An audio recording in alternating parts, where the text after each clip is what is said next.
1778년 여름, 창덕궁 대전에서 한 소녀가 왕과 첫날 밤을 맞이했습니다. 소녀의 이름은 홍씨, 겨우 13세였습니다. 그런데 누가 상상이나 했을까요? 이 어린 소녀가 조선 역사상 가장 파격적인 대우를 받은 후궁이 되리라는 것을, 그녀가 죽은 후 조선 조정을 발칵 뒤집어 놓을 논쟁의 중심이 되리라는 것을, 그리고 그 무덤이 7년 만에 격화되는 수모를 겪으리라는 것을. 원빈 홍씨, 조선 역사상 처음부터 정일품 빈으로 간택된 후궁입니다. 하지만 그녀는 궁에 들어온 지 1년도 되지 않아 세상을 떠났습니다. 14세의 나이였습니다. 과연 이 소녀는 왜 그토록 파격적인 대우를 받았을까요? 그리고 그녀의 죽음 뒤에 무슨 일이 있었기에 조선 조정이 술렁이었을까요? 1766년 가을, 서울 어느 양반가에서 여자아이가 태어났습니다. 아버지는 홍낙춘, 어머니는 이유의 딸이었습니다. 홍낙춘은 당시 관직이 없었습니다. 할아버지 홍창안이 전라도 관찰사를 지냈지만 홍낙춘 자신은 관직을 얻지 못한 채 세월을 보내고 있었습니다. 해경궁 홍씨는 훗날 한중록에서 홍낙춘을 광증이 있다고 표현했습니다. 주류에 속하지 못한 인물이라는 뜻이었습니다. 하지만 이 집안에는 특별한 점이 있었습니다.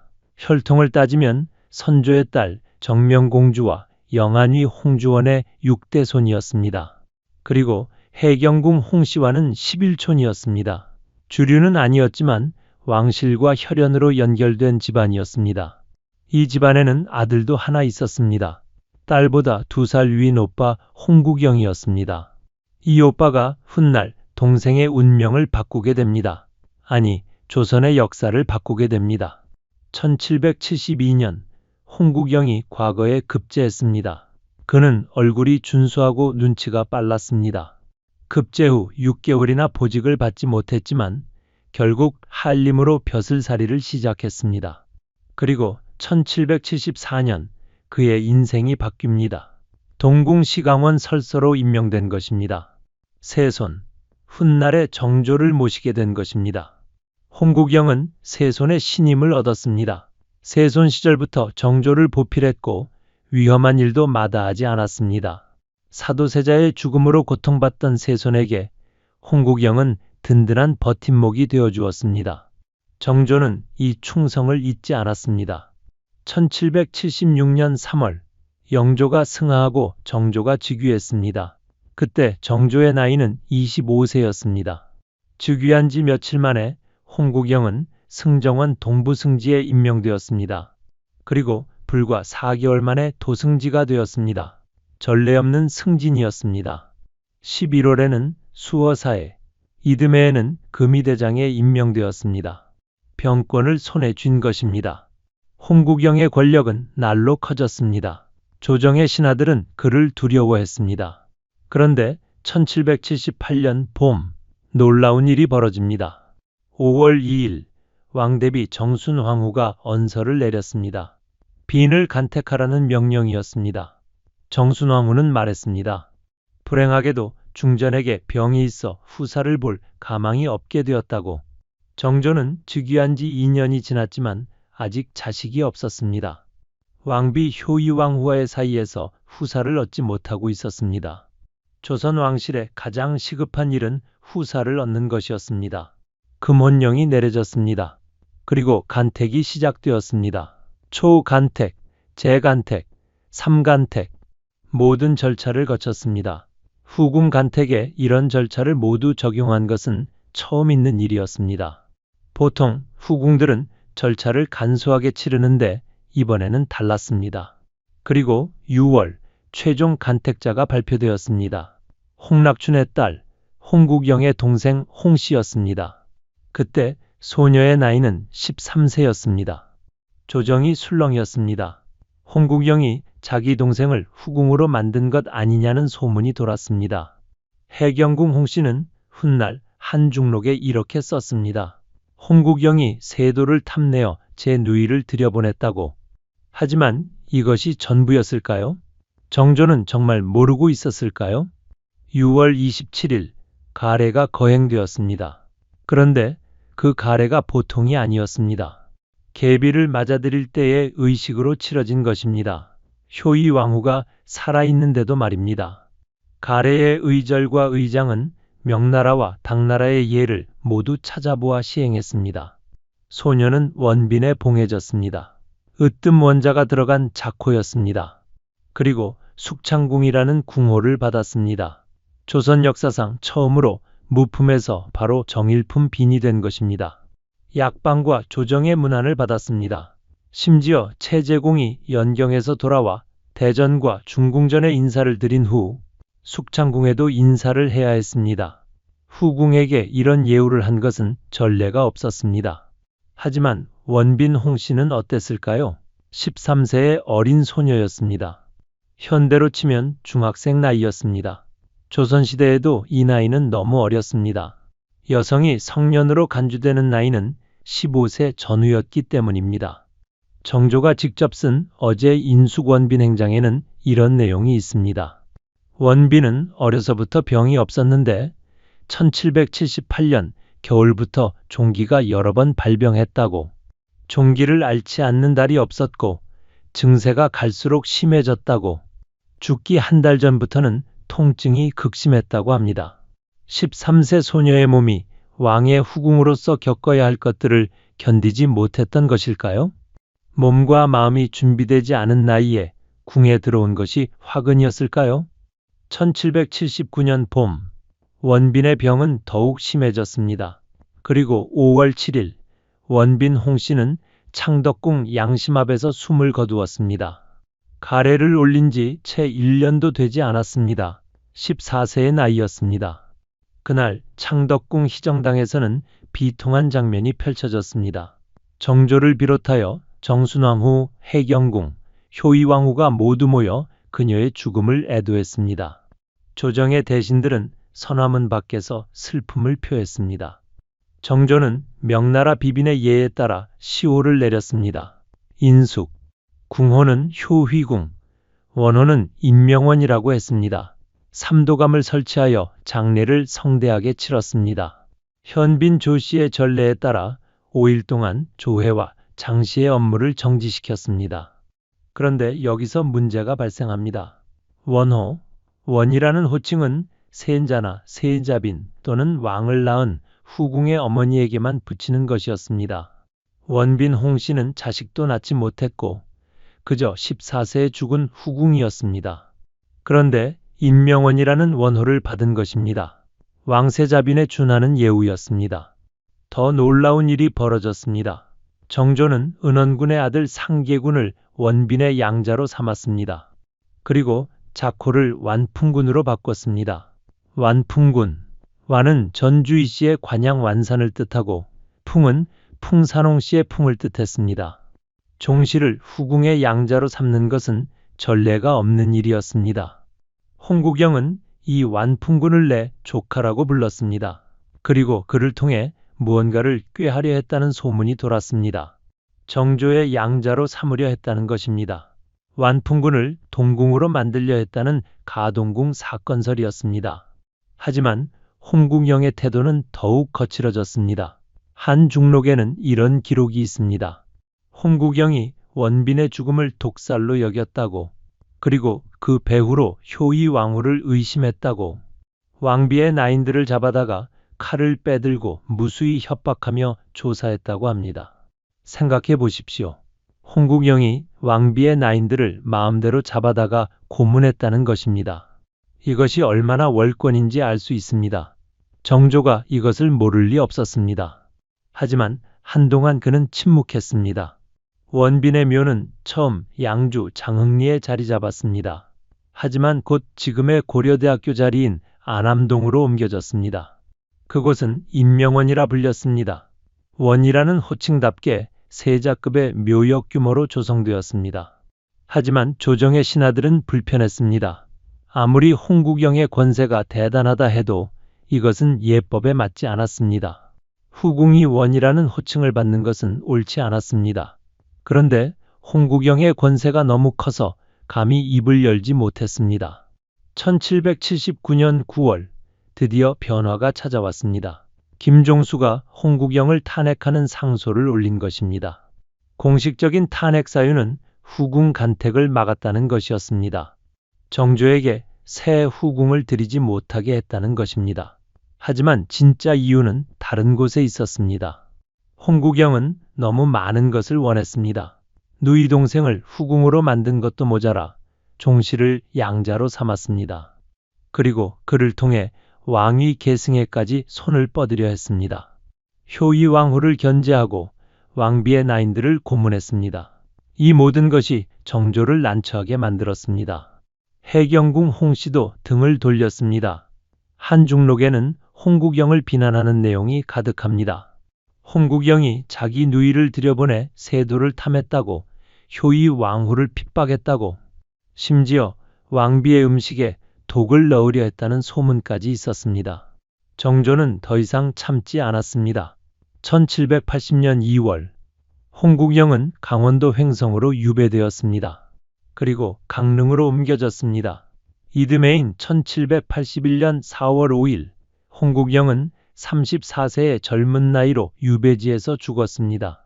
원빈이 죽은 지 2년 만의 일이었습니다. 홍국영이 죽자 원빈 홍씨의 묘에 대한 논란이 다시 불거졌습니다.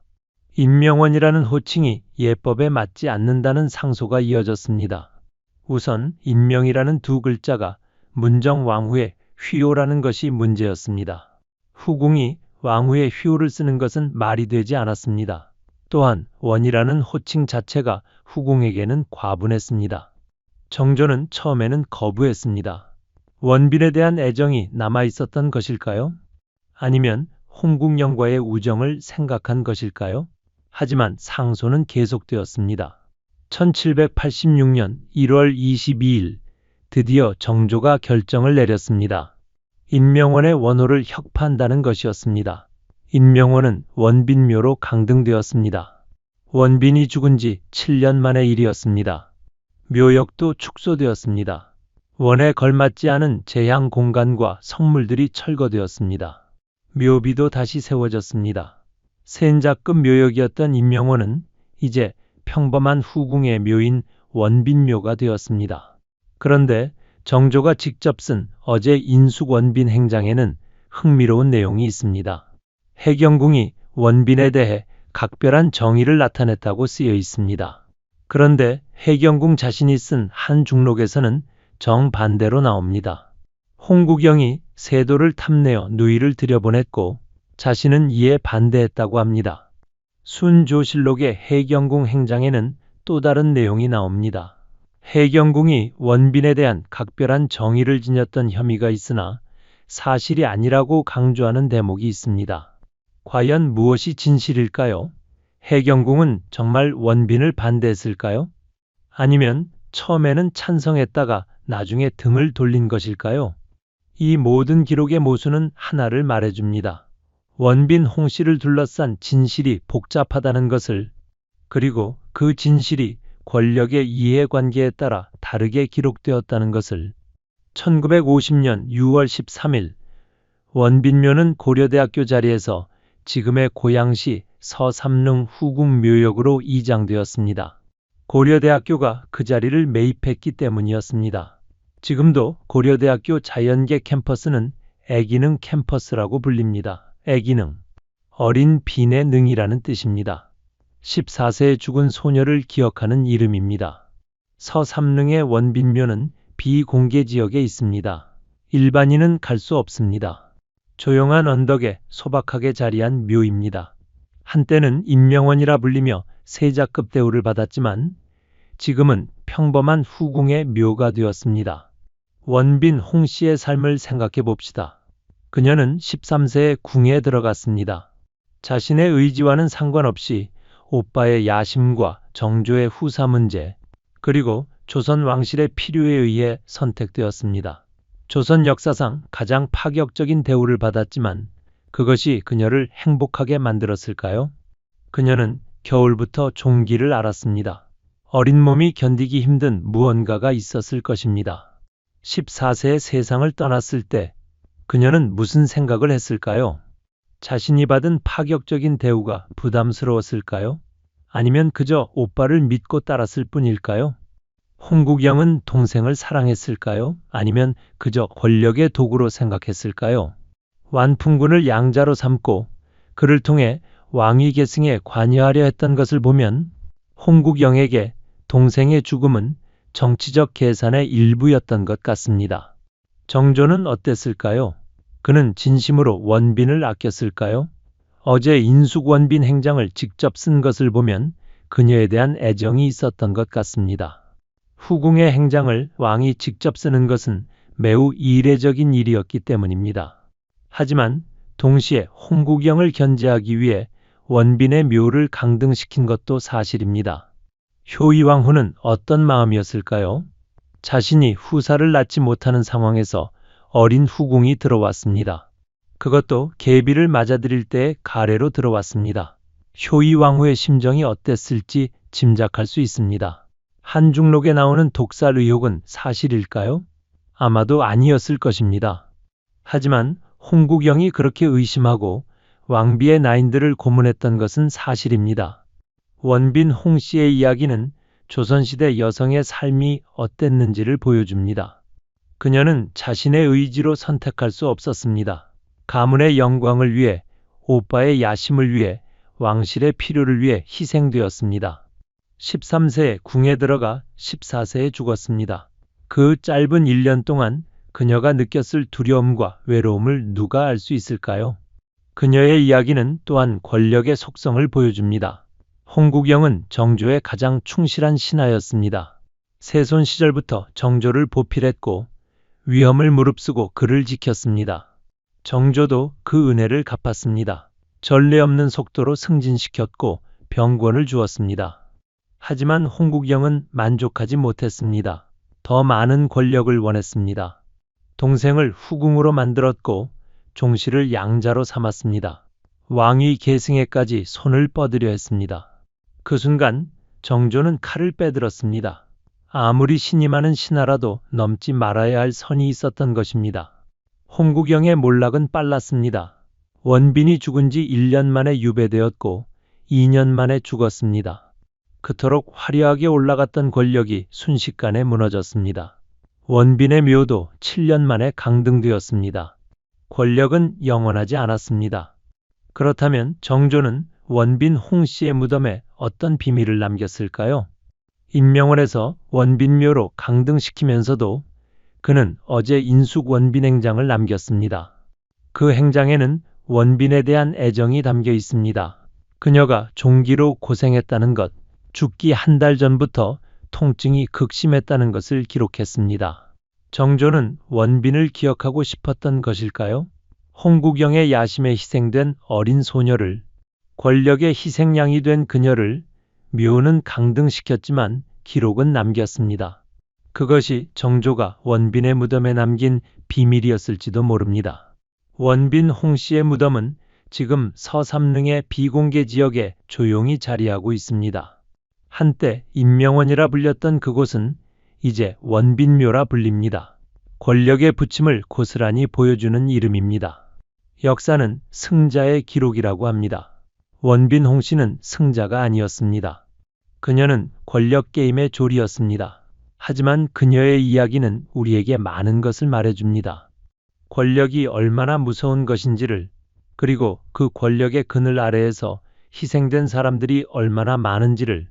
13세에 궁에 들어가 14세에 죽은 소녀, 조선 역사상 가장 파격적인 대우를 받았지만 가장 짧은 삶을 살았던 후궁, 인명원에서 원빈묘로 강등된 무덤, 원빈 홍씨의 이야기는 오늘도 서삼릉 언덕에서 조용히 우리에게 말을 걸어옵니다.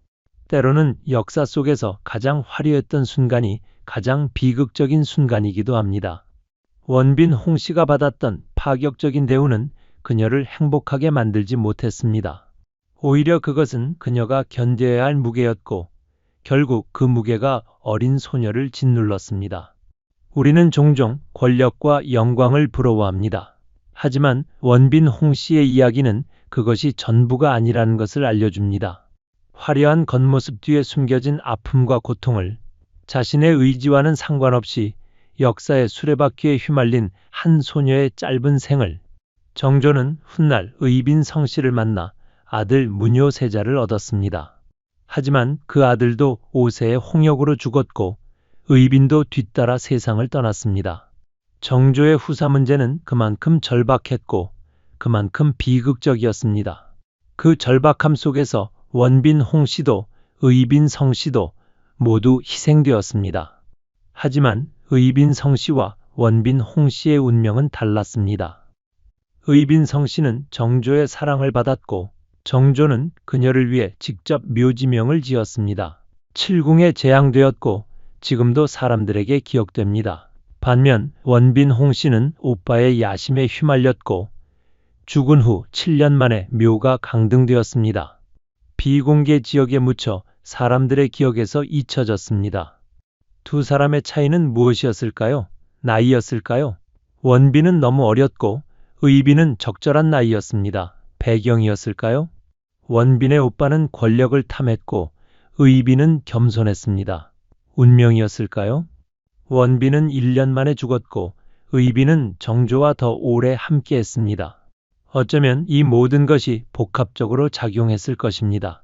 하지만 분명한 것은 원빈 홍씨가 자신의 운명을 선택할 수 없었다는 것입니다. 그녀는 13세의 어린 나이에 역사의 소용돌이에 휘말렸고 14세에 그 소용돌이에 삼켜졌습니다. 지금까지 원빈 홍씨의 이야기였습니다. 조선 역사상 가장 파격적인 대우를 받았지만 가장 비극적인 운명을 맞이한 후궁, 인명원에서 원빈묘로 강등된 무덤, 정조가 그 무덤에 남긴 비밀은 어쩌면 권력의 무게에 짓눌린 한 소녀에 대한 미안함과 기억이었을지도 모릅니다. 여러분도 원빈 홍씨의 이야기를 통해 많은 것을 느끼셨을 것입니다. 권력이란 무엇인지, 그리고 그 권력의 그늘 아래에서 희생된 사람들의 아픔이 어떤 것인지를 말입니다. 오늘 이 이야기가 여러분의 마음에 작은 울림이 되었기를 바랍니다. 구독과 좋아요는 더 많은 역사 이야기를 만드는 큰 힘이 됩니다. 다음에 또 흥미진진한 역사 이야기로 찾아뵙겠습니다.